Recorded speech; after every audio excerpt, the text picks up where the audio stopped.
Hello, কেমন আছো তোমরা সবাই? সেই যে 1 জানুয়ারি একটা গ্রামের মধ্যে ঘুরতে গিয়ে এক আশ্রম থেকে 5 রকমের কাগজ ফুলের কাটিং নিয়ে এসেছিলাম। তার মধ্যে 4 রকমের ভ্যারাইটির কাগজ ফুলের ডাল থেকে আমি চারা তৈরি করতে সাকসেসফুল হয়েছি। শুধুমাত্র ইয়েলো কালারের ডাবল পেটাল এই কাটিংগুলো দেখছো, এগুলো আমি কয়েকদিন বাড়ি ছিলাম না, তাই জল না পেয়ে শুকিয়ে গিয়েছে।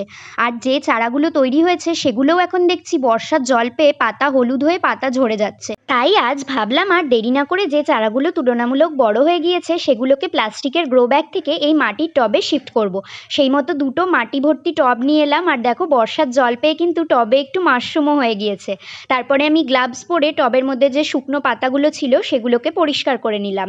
এরপরে একটা কাঁচি দিয়ে খুব সাবধানে আমি এই প্লাস্টিকের গ্রো ব্যাগটাকে কেটে নিয়েছি। আর যেহেতু এই কাটিংগুলো পুরোটাই বালির মধ্যে বসানো ছিল, তাই সাইডের যে এক্সট্রা বালিগুলো সেগুলো আমি হাত দিয়ে সরিয়ে দিয়েছি। প্রত্যেকটি কাটিংয়েই কিন্তু বেশ ভালো রুটস ডেভেলপমেন্ট হয়েছে। এরপরে আমি খুব সাবধানে প্রত্যেকটি চারাকে আলাদা আলাদা করে নিয়েছি, আর টবের মাটিটাকে খানিকটা গর্ত করে নিয়ে খুব সাবধানে আমি চারাগুলো বসিয়ে দিয়েছি।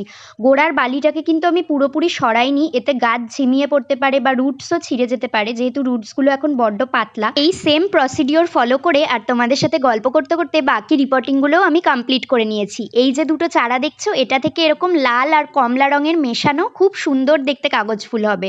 আর এরপরে যে এখানে এই 3টে চারা রয়েছে, এগুলো থেকে সাদা রঙের কাগজ ফুল হবে, যার আইডি হলো শুভ্রা। আমি অনেক রকম চারা তৈরি করেছি, তবে শুভ্রা তৈরি করতে আমার 10 বারের বেশি সময় লাগলো। সব শেষে দিয়ে দিলাম জল। চলো টাটা।